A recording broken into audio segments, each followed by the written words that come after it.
In his handful of years working with Potter and Weasley, Draco had developed a cool, professional kind of rapport with them, which Weasley demonstrated the next morning by calling, "Oi, dickhead!" and hanging over Draco's cubicle wall like a disjointed ginger muppet. "What do you want, Weasel?" "We heard a man has been assigned Order Protection, and that the bloke's a tosser," said Weasley. Was that her description or yours? Potter, whose disastrous hair and vivid green eyes now popped over the cubicle wall, said, "Ours. She says you've been quite professional. We know the truth." "Lucky bugger," said Weasley. "How come Tonks gives us the vampires and you the Hermione Mountain? You don't even like her." "I understand that it was a question of competence," said Draco. "Tonks said she needed to assign the finest aura to protect the finest mind in the UK." Weasley scoffed. Potter laughed. "And the nuisance auras to deal with the nuisance vampires." "I said no such thing," said Tonks, waddling over in the form of a short, overweight man. "Shouldn't you all be off working, you blatherskites? You're all nuisance auras as far as I'm concerned." Potter and Weasley chortled. Draco was offended. "What's Hermione working on, anyway, that's got old Shaq so worked up?" asked Weasley. "She won't tell us." "That information is on a need-to-know basis," said Draco, tapping his nose. Hadn't a clue either, but winding up the nuisance duo was always a good time. The two of them looked suitably annoyed that Draco seemed to know something they didn't. "Work!" shouted Tonks from her office. "Yes, boss," replied Weasley. "Word to the wise, Malfoy," said Potter as they left. "Don't insult Hermione's cat." "Too late," said Draco. 2 weeks passed, during which all was quiet on the Granger front. Her ring had been calibrated to alert Draco to extreme physiological or emotional shifts that might indicate immediate danger. Significant spikes of fear, panic, pain, or an unusually high heart rate. In general, Granger seemed to be miraculously even-tempered. There was one day when Draco's ring tingled at him throughout the morning, signaling that Granger's pulse was elevated at various points, but not quite at the threshold signaling a wild panic. He set it out of his mind and joined Goggin and a few junior auras for a hand-to-hand combat session. Tonks insisted that her auras not only maintained their dueling expertise through rigorous practice, but also their abilities as physical fighters. Many had moaned about having to learn to fight like Muggles. Tonks had set them straight. A disarmed aura with hand-to-hand training could still outmaneuver, disarm, or maim an opponent if he kept his wits about him. A wandless aura without those things was a very dead aura. Granger's elevated pulse, the fourth such incident that morning, interrupted Draco's spar. His momentary distraction earned him a solid uppercut from Goggin. He called for a pause, clutching at his jaw, and used the jotter to send Granger an annoyed message, consisting solely of punctuation. "Huh?" She responded with a brief note. "Losing a patient." Draco didn't respond, mostly because he didn't know what to say, but also because Goggin had decided that the break was over and was now attempting to concuss him. A while later, he received the following missive from Granger. "By the way, going out of town tomorrow morning, just for the day. I know our agreement said 24 hours notice for departures, and this is more like 12. Sorry, it's been hellish." "Where?" was Draco's response. "Somerset," was Granger's. "Why?" "Holiday." "One of those asterisk holidays?" Granger didn't respond. So, yes. That evening, while Draco was at dinner, his ring signaled pain. But it wasn't physical pain. It was the heart pain of grief from somewhere in Cambridgeshire. The poignancy of the feeling surprised him, the sincerity of it. Granger truly was a do-gooder to the core. He supposed that she had got home and was giving way to the loss of her patient. "Draco, is everything all right?" Draco found himself being observed by the thoughtful blue eyes of Narcissa Malfoy. He realized he'd stopped eating when the ghostly grief had suffused his senses. "I'm fine," said Draco, "just thinking about work." Draco hadn't told his mother that he'd requisitioned the Malfoy rings. He was certain she wouldn't agree with his repurposing, nor with his choice of recipient. He cast about for a safe subject for discussion and remarked on the nicer-than-usual flower arrangement in the center of the table. Floristry was one of his mother's hobbies. "Do you like it?" asked his mother, leaning over to touch a few delicate petals. She seemed in a pensive mood. "It's Imbolc tomorrow." Imbolc. The word was vaguely familiar to Draco. Some pagan festival or other. Narcissa pulled up an already perfectly placed blossom and replaced it even more perfectly in the bouquet. "Yes, it marks the end of winter. Your grandmother used to observe these old traditions when I was a little girl. The house would be decorated with snowdrops and daffodils on every surface. We'd have a feast, and we'd feel hopeful, knowing that spring was finally on its way." Draco made some polite reply. His mother watched him eat, her own hands folded onto her lap. She had something else to say. "What is it?" asked Draco. "Are you going to be home tomorrow? I've got some friends coming for tea." Draco made a few quick calculations.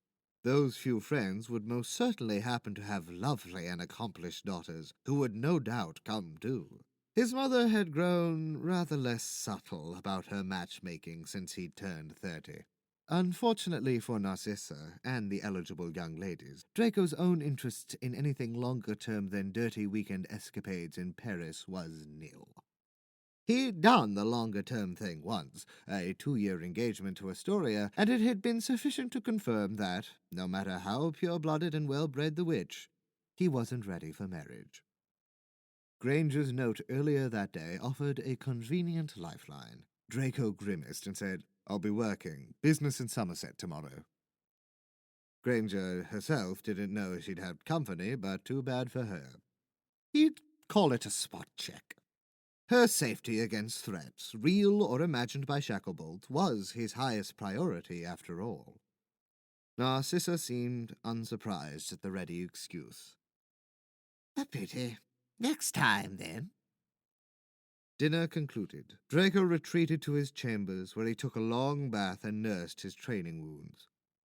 His jotter buzzed. He summoned it to find a note from Granger, a delayed response to his earlier question.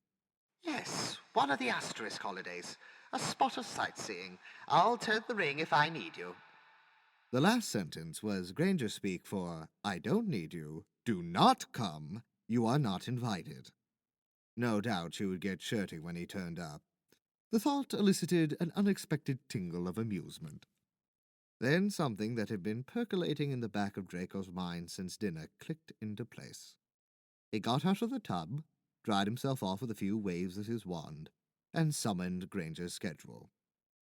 Tomorrow was, what had his mother said, Imbolc? And that coincided with one of Granger's asterisks. Were there other such interesting coincidences? He ran through the rest of the dates. The next asterisk was a weekend in late March, then one at the beginning of May, then June, then early August. Abuzz with anticipatory triumph, Draco descended to the Manor's library, where he pulled out a few volumes on Celtic and German pagan traditions. He was right. Granger's dates matched the old calendars. Draco rolled the old words out on his tongue. Imbolc, Ostara, Beltane, Litha, Lughnasadh, Mabon, Semaine. What was Granger up to? Draco was officially intrigued. Draco gave Granger the morning to set out on her Somerset adventure before he joined her. That permitted him an exquisite lie-in, some invigorating flying in the February wind, and the opportunity for a luxurious brunch. He kissed his mother's cheek with insincere regrets about missing tea. Somerset was just far enough from Wiltshire that Draco had to flew into a wizarding pub in Cannington before apparating to Granger's ring. The apparition took a moment longer than usual, with an odd sort of stretch in the final half-second, like it was trying to keep up with the destination. When he arrived, Draco understood why. Granger had been moving at a rather rapid pace, given that she was belting down a country lane in her car. Granger shrieked as Draco materialized in the seat beside her. His head was in the passenger footwell, and his boots were, by the feel of it, in Granger's face. It was altogether not his most gracious arrival. Granger swerved onto a verge and brought the car to a halt. Draco turned himself the right way up with difficulty as a barrage of questions came his way, including what the hell he thought he was doing, who the hell did he think he was, how dare he, and whether or not he was actually insane. Granger's voice could be quite shrill, penetrating, really. You just aberrated to a moving target! Have you completely lost the plot? You could have been splinched into 100 different pieces scattered about the A37.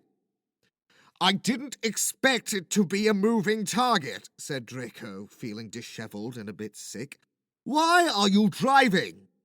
Because you told me that aberration and flu were traceable. Who cares if they're traceable? You're allowed to be on holiday. Nice morning for it, by the by, he added as rain pelted the car. Unless your holiday has something to do with your project. Granger glared at him. Aha, said Draco. Seeing that the worst of the fracas had abated, Draco, having spotted a mirror just above Granger's head, swiveled it toward himself. It was the perfect height to check one's hair. Good sorts, Muggles, really. They had their priorities straight. Granger sputtered. Did you just commandeer my rearview mirror to fix your hair? You can have it back in a moment, said Draco. Granger was staring at him with an expression of dislike strong enough to unnerve a lesser man. She swiveled the mirror back toward herself. I need that, and get your overlarge feet off my dash. It's not my fault your car is so cramped, said Draco, attempting to bring his legs in. It's not my fault you're a gangly marionette of a man who decided to apparate into my Mini. Before Draco had time to register his offense at this unfair comparison, she got to the crux of the issue. And why are you here? I'm conducting a spot check, said Draco. A spot check, repeated Granger, looking thoroughly unconvinced. Yes. And? Have you established that I'm sound of mind and body? Draco examined her critically. She seemed sound of body from what he could see under the hat, anorak scarf, and Muggle walking boots. Soundness of the mind was less easy to gauge. There was a sparkle of something dangerous in her eye. Well, she pushed, I'm fine, as you can see. You can go away now. Draco decided to take the high road and attempt some honesty. I'm also using this as a pretext. A pretext for what? Avoiding some unpleasantness at home. What sort of unpleasantness? Relentless sort of which. My mother is having ladies over for tea. Whatever Granger had been expecting, it hadn't been that. A queer expression flashed across her face, as of one holding back a laugh. Ladies over for tea? She repeated. Yes. What is so funny? I thought it'd be something more fearsome. The held-back laughter faded. Anyway, I don't want to suffer because you're afraid of some ladies. I don't need, nor want, you hanging about today. I have things to do. It's Imbolc today, said Draco conversationally. Did you know? Granger said nothing, but looked freshly annoyed. What are you up to in Somerset at Imbolc? Asked Draco. I didn't know you kept the old ways. You don't seem the type for flowers and dancing about poles. When Granger didn't answer him again, Draco settled into his seat. I've assessed the situation, and, since it's obviously to do with your dangerous project, I will be monitoring you today for your own safety. Per item 11 of my recommendations, don't argue. I will eject you from this car, said Granger. You can't do that. I can. This button, here, said Granger, pointing to a round thing on the dashboard. It's a safety feature Muggles invented. A whining whistle began to wail through the car. Granger jumped. "What is that?" "Oh, that," said Draco. "A safety feature that wizards invented. I put a sneakoscope in your glove box as you suggested. You lied to me about the eject button, and I'm hurt." Granger leaned over him and popped open the glove box. "Ah, my knees!" to see that there was indeed a sneakoscope therein. It whistled and flashed for a few moments more, then, given that there was no more lying going on, it stilled. There was a long silence. Granger pulled back into her seat, leaned her forehead on the steering wheel, and appeared to be collecting herself. "Fine," she said at length. "You can stay for the duration of this distressing tea of your mother's. Just don't get in my way." She turned the key and the car's engine kicked into life. "Put on your seatbelt. Well, don't. I suppose I don't care if you die a gruesome death." The sneakoscope wailed again. Granger swore at it quite colourfully. "What does that button really do?" asked Draco when the row had faded. The innocent question seemed to set Granger off anew. "It used to be the stereo system, until someone's warding messed it up. Now it only plays Austrian folk songs." Draco pressed the button. Austrian folk songs began to play. Granger's hands were tight on the steering wheel as she pulled back onto the road. It was clear that, in her opinion, Draco was the real nuisance Auror. Muggle's signposting was excellent. As they made their way down progressively windier country lanes, Draco was able to guess at their final destination with a degree of certainty.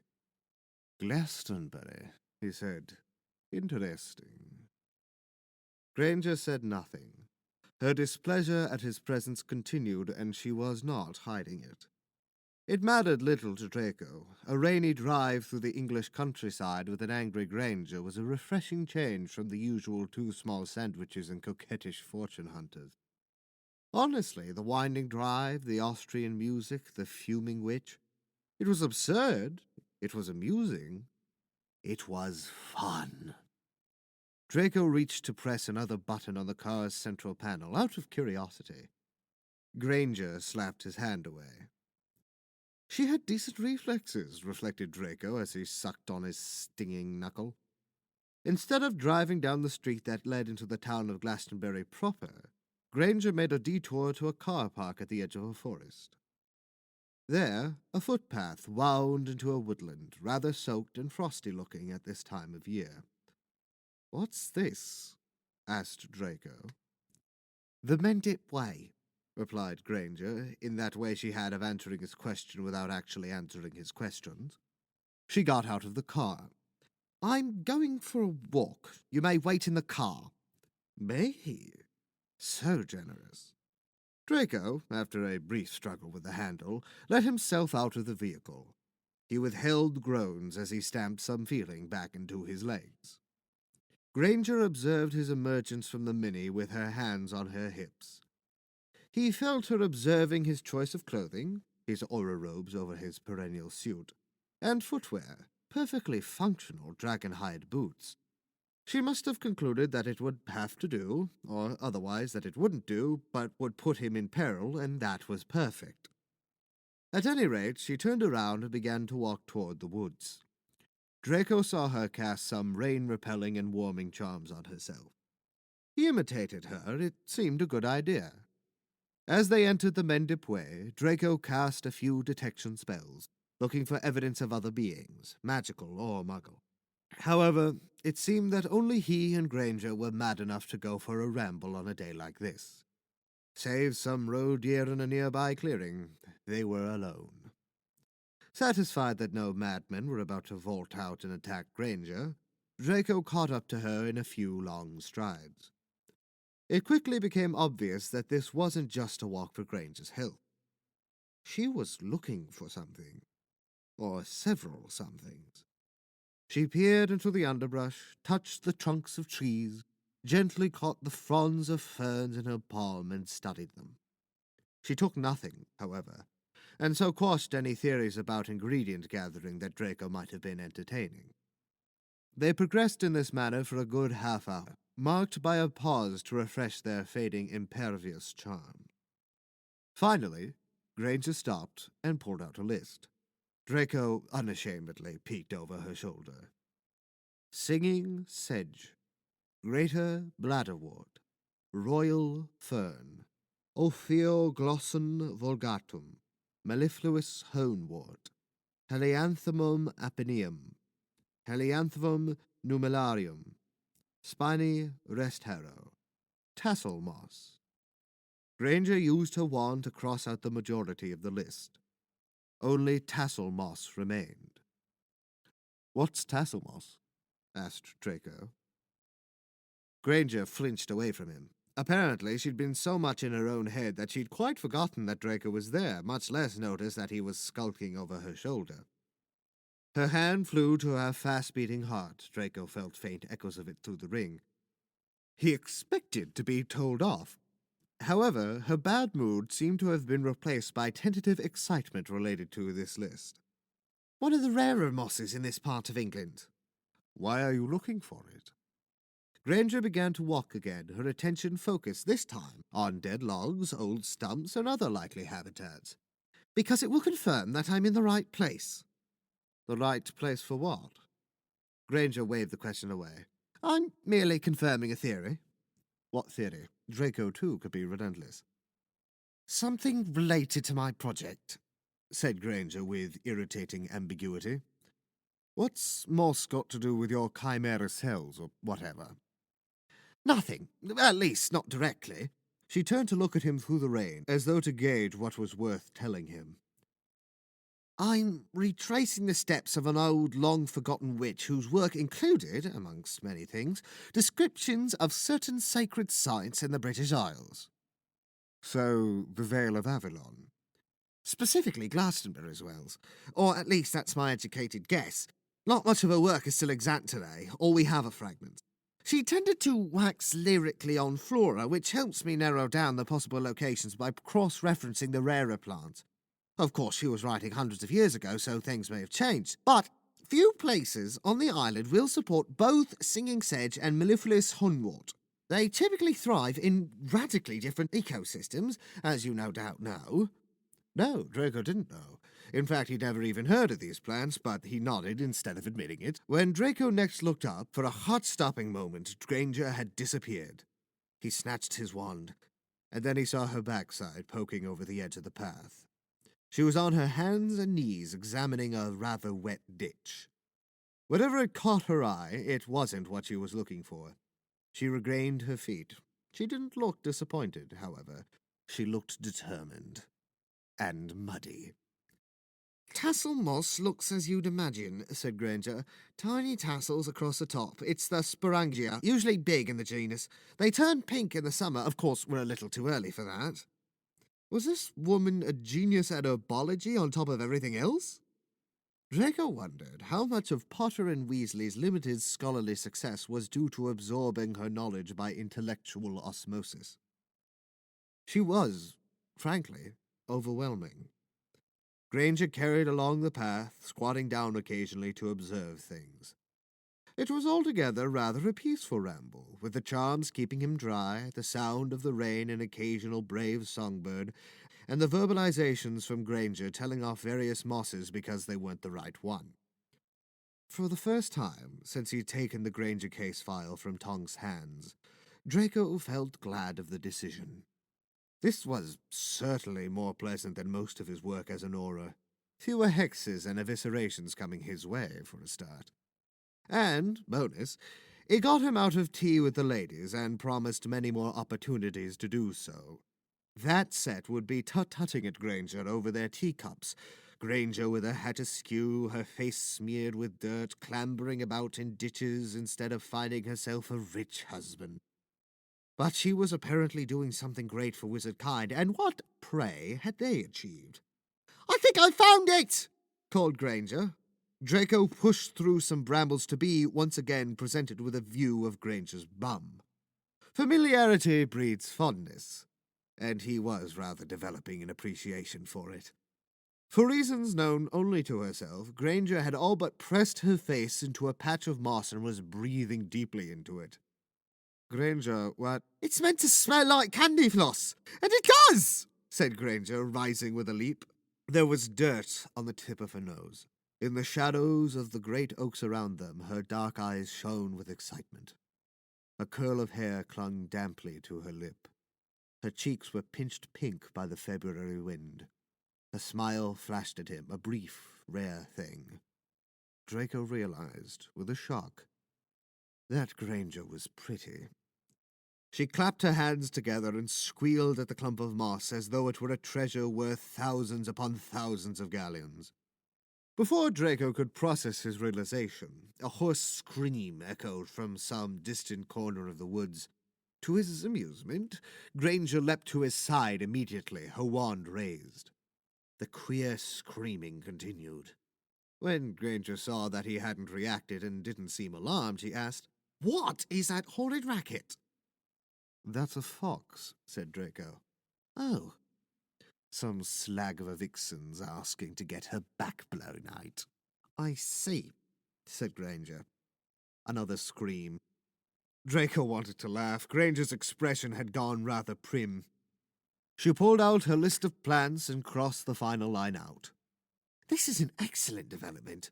The moss, I mean, not the slaggy fox. Let's go back to the car." "That's it?" asked Draco. It had seemed rather easy. "Oh, no," said Granger. "If only. I've about 3,000 other things to do before that's it." Knowing her, that was probably not an exaggeration. They walked back to the car. Without Granger's constant hops into the vegetation, it was rather quicker than the way in. "Why did you have to do this on Imbolc?" asked Draco. In his opinion, this would have been a better plan for Beltane, for more congenial weather. She ignored the question in favor of posing one of her own. "Do you think your mother's guests have left?" Draco conjured a pocket watch. "No," he lied. "Are you sure? Rather a long tea, isn't it?" "Society teas are multiple-hour affairs. My mother's favourites will probably stay for dinner and drinks." Granger's moment of smiling amongst the oak trees was fading and being replaced by annoyance that seemed a chronic condition in Draco's presence. "Why don't you go somewhere else? She won't know that you aren't strictly working." "I'm not leaving," said Draco. "If you were to be attacked while out and about on project work, Shacklebolt would have my hide." "What are you protecting me from?" asked Granger with a sweeping gesture to the nothingness around him. "Randy foxes?" "If you tell me what you were doing, I'd be better able to establish potential threats." "If there's one thing I've learned from the enormous mistake I made telling Shacklebolt, it's that I'm not sharing another word on my work." Granger crossed her arms. Her posturing was rather undermined by a single leaf stuck in her hat, waving in the wind. "Brilliant. I'll just continue to wave my wand about, waiting for the nameless baddies, shall I?" "No. You can apparate to the nearest pub, have a cosy drink, and go home when you're safe from the ladies." "I'm not the one who needs to stay safe," said Draco. Granger made a sound of frustration. "You can't come. You complicate things." "Complicate things how? I can stay out of the way. Didn't I just stay out of the way?" "I'm visiting the Chalice Well Gardens next. That involves passing as a Muggle, which you don't." "I can very well pass as a Muggle," said Draco, indignant. "The Auror program includes a substantial unit on concealment and disguise, and I passed with a distinction, thank you." Had he just been thinking that Granger minding had ended up being a good decision? Why must she fight him on everything? Granger rubbed her temples. "We're wasting time. Time I haven't got." "Then let's go," said Draco. "Show me your best attempt at a Muggle disguise," said Granger. There was a desperate kind of hope in her eyes, as though she knew it was going to be rubbish, but wanted to see just in case. Draco shrank his Auror robes into a handkerchief, which he pocketed. Then he modified his suit to fit the current Muggle fashion, a little more relaxed in its tailoring. His boots he made into shiny men's dress shoes. His wand was concealed in a holster at his wrist. His hair he didn't touch. It was the height of perfection, magical or muggle. And? He asked, rotating slowly under Granger's critical gaze. It'd be ideal if we were going to Dorchester for dinner, said Granger. She sighed. But I'll take it. Maybe we can make you look like a spiffy young professor rather than a banker who's lost his way. She approached and made her own modifications, removing his tie and transfiguring his shoes into Muggle trainers. Then she reached up and undid the top button of his shirt. Queer sensation to have Granger do that. Draco filed it away for further analysis later. That'll have to do, said Granger, though she looked cynical. If we're critiquing each other's appearances, you're in need of a Scourgify, said Draco. Granger transfigured her car window into a mirror to discover, with an oh my, quite how mud-caked she was. She made quick work of the stray leaf and dirt, then gave Draco an odd look. What? Nothing. Tell me. No. Yes. I might have expected some joke about the mud. From you, said Granger. Draco stilled. Those days are long past. Granger arranged her hat and shrugged. Draco frowned. This wasn't the time for this conversation, but one day she would need to know how he had seen firsthand the horrors of those hideous attitudes, and how they still lived in his head in the dead of night, and how much he wished he could take back. I'm not that person anymore, said Draco. Seeing that he was so solemn, Granger, too, had grown serious. All right. I shouldn't have brought it up. I shouldn't have insisted, conceded Draco. That too. Granger waved her wand, and her erstwhile mirror became a car window again. She grew brisk in her movements. Shall we? Let's. Then he ruined the serious moment by needing help with opening the car door. Granger came round to help him with saintly patience. She did not, to her credit, cast any aspersions on his ability to behave like a Muggle.